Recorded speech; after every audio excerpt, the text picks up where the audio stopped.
I like, click, subscribe, do all that. You already know what time it is. It's Netflix time. This movie's called Tell Me When. Workaholic Will puts his humdrum life in LA on hold to fulfill his grandpa's last wish, visiting Mexico City's most iconic sites and falling in love. So it's a Mexican comedy that just came out. It's an hour 37 minutes long. Spoiler alert, let's get it. So it starts off with his grandpa in the room just chilling, writing. He was writing something in his GMI diary. Now what the heck does GMI stand for? I don't know. Anyway, everybody's at the house chilling and whatnot, but they was really just waiting on Will to come home to throw him a congratulation party for getting a promotion. He works at some big computer company and they never really specified on it. Anyway, Grandpa tells Grandma that he's got a secret for him, or some type of surprise or whatever like that. As he's waking up Will early in the morning, he slips a book in his room. Oh, sleeping and all that shit. He gets him up for a drive across the desert. Just cruising around with his grandpa. Well, anyway, he gets him out in the middle of nowhere to talk to him about his heritage, takes pictures and all that. He's like, yeah, we're glad with all your accomplishments and everything like that, but, you know, like, when you go get a girlfriend or something, you go get some babies, you know what I'm saying, do something. He's one of those guys that's always been all focused on his work. He's very awkward, you know what I'm saying. He's, like, never, ever had a girlfriend or whatnot. So he looks away for a second as he's talking about, like, man, I got certain goals I want to reach, all this other stuff. And out of nowhere, his grandfather has a heart attack. He ended up dying that same day. Damn, that's sad. A year goes by and he's going back to sticking to his work, just doing like business and stuff like that. He comes home from work, he's going back to his grandparents' house. Like, was he just living there the whole time? Well, he goes to pick up some type of SAT book that was sitting on the bookshelf, and he noticed the GMI book that his grandfather wrote in. Now, wait a minute. He never noticed that book was there the whole time, like for a whole year? Well, anyway, this is the surprise that his grandfather left. He left him a bucket list of things to do, like places to go, people to see, and like New Mexico City or something like that. Then he reminisces on some videos and photos with his grandma and stuff like that. And she convinces him to take that trip to Mexico City, you know what I'm saying, do that bucket list. And so he's off. And here we have Danny, sleeping all that. And there's his roommate telling her, like, yeah, you left the chicken and the stove on fire, whatever like that. That's fine, you letting her know, but nigga, you live there too. Why don't you just cut the fucking stove off? Here we have his best, or her best friend, Beto. This is Beto's boyfriend, but he's not important, honestly. So her career goal, she wants to be a theater actor, and she's about to get her first real part. So, you know, she's sized up. Then the doorbell rings, and it's Will. So apparently they had everything all set up for him. She got his own place and everything like that. And so she's about to go, but she's like, aren't you forgetting something? And he's like, oh yeah. So he kisses her on the top of the forehead. She's smiling at him, and she's like, nah, the letter, dog. But she opens it, and the letter's actually made out to Will. So she's like, here you go. He reads the letter, but the letter's actually from his grandfather talking about, you know, trying to get at a girl and do all this other stuff. So she asks him about the letter. She's like, nah, it's nothing. Don't worry about it. The letter's talking about him getting laid and all this shit. I'm like, So she's like, well, anyway, I'll be across the hall if you need me. Later on, he goes shopping. And after shopping and getting a cool pair of free shades, he gets mugged by these random looking goofballs. Like, really? They took his money, gave him back his wallet, and scared him off. I'm like, really? You's a bitch. Well, anyway, he told his grandma the situation, and she rearranged it to make sure that Danny was the one to give him the money. He couldn't get his own money because of the banks not being open or whatnot, and he didn't want to take advantage of her or anything like that. But she was more than willing to help him out, you know what I'm saying? So throughout this conversation, they exchanged numbers, but she's writing hers down because she doesn't believe in cell phones. I'm like, really? Yeah, she's very modern and old school, but at the same time, I'm like, doesn't this take place in real time? Like, Danny, get a fucking phone. I mean, come on, you can get a cheap-ass pay plan or something. So anyway, he goes to this restaurant that's supposed to be on his to-do list. He's got to drink a certain type of tequila that's going to get him fucked up. And which it does. He gave his heartfelt speech and nobody cared. Then he paid for a round of drinks for everybody. That's when everybody got pumped up, yeah. See, that's how you get their attention. You got to get them free drinks. Anyway, next day he's hungover. And because he paid for everybody drinks, he ran out of money again. But then, once again, Danny was happy to make sure that he had, you know what I'm saying, stash on him. So it's Danny, Will, and Beto at the restaurant, and they tell this fucked up story because they start talking about this game about what's the worst thing that ever happened to you. He talks about why his grandparents been taking care of him this whole time because his actual parents were driving and the brake couldn't stop and they got hit by a freaking train.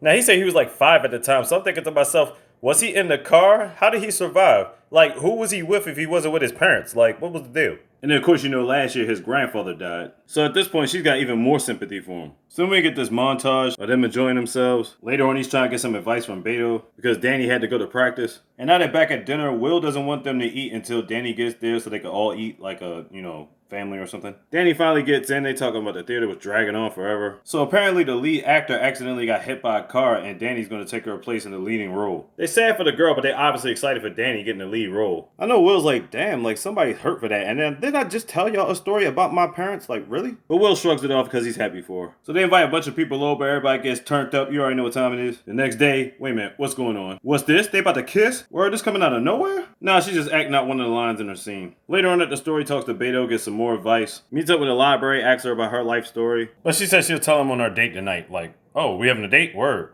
So she tells him about this dude named Javier that we've seen each other for years, but they both went on 2 different career paths, and she was like, she hasn't seen him since. That was like, what, 5 years ago or something like that? The thing was, they was actually supposed to get married. So it gives them an indication of how close Javier was to Danny. So anyway, the date's over. He looks like he's about to just dip out. Then he recites an old love poem to her that his grandfather had recited to his grandma.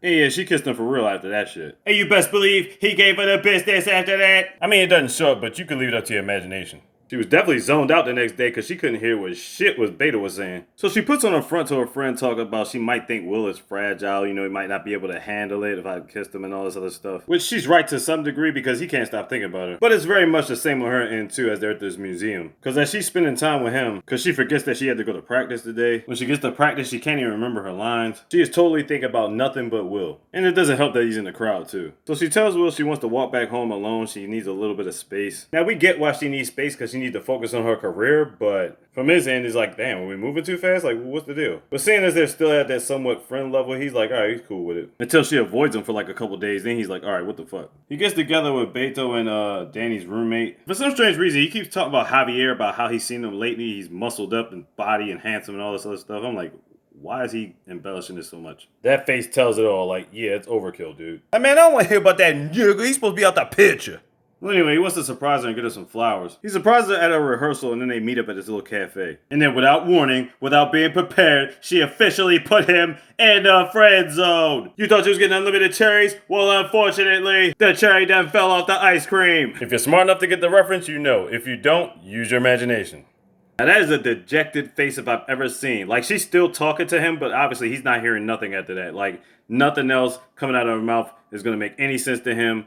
Just look at that. That's a friend zone face if I've ever seen it. Now, granted, she is cute, don't get me wrong, but nobody, I repeat, nobody wants to be in a friend zone. So Will said he had something to do and pretty much walked home by herself. Danny walked home by herself, but then, guess who appears out the fucking blue after 5 years? Javier. But he doesn't give up. He goes back to the house and he writes this intimate love letter that he's going to send to Danny. He goes to the apartment to put it in a mailbox, but he hears somebody coming, so he ducks around, sneaks around the side, and he hears Javier and Danny coming out the house. So she thanks Javier before leaving, talking about thanks, it was nice. Like, what the fuck was nice? Now, I know we shouldn't make assumptions because we make asses out of ourselves, but if she told you that he hasn't been seen since, and he hasn't seen him in like 5 years, you're about to drop off a letter, and the one time you drop this letter off, you see this guy coming out of her house, it's like, come on, son. What do you think any man's gonna think? And much less considering this guy's never had a girlfriend before, so come on. So he goes back to the house all heartbroken and shit. I mean, he just wrote her a love letter, you know what I'm saying? The next day he's standing by the bridge watching all these happy ass couples and all that. He's like, man, I don't see that happy ass shit. There's like a montage of people dancing. He's the only one getting rained on and shit. Trust me, you gotta hear the song for it to make sense. So anyway, I'm guessing it's been a while. She finally checked her mail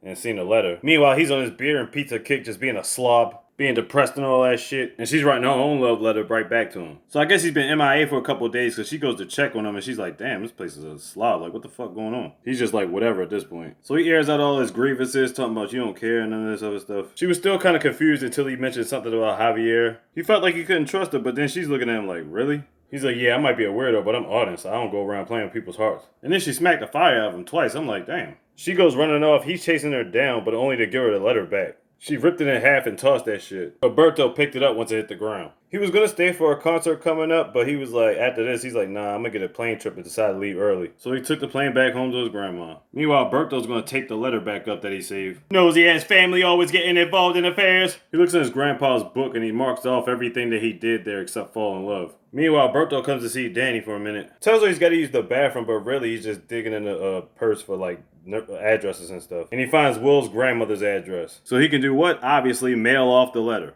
Grandma gets it. She's like, yeah, my son's got to read this. He reads the letter, then Grandma tells him a story. She talks about a story about how she liked someone else, but that certain somebody introduced her to his grandpa.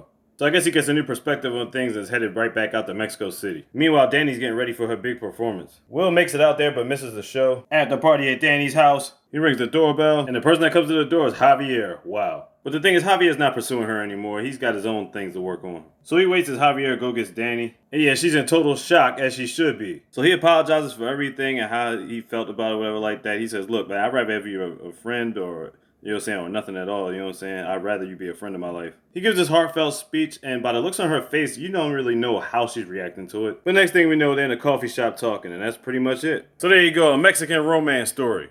Tell Me When on Netflix. Check it out. Like, click, subscribe, do all that. You already know what time it is. Slick, easy, out easy, mister. Ow, big. Who the goddamn slogan?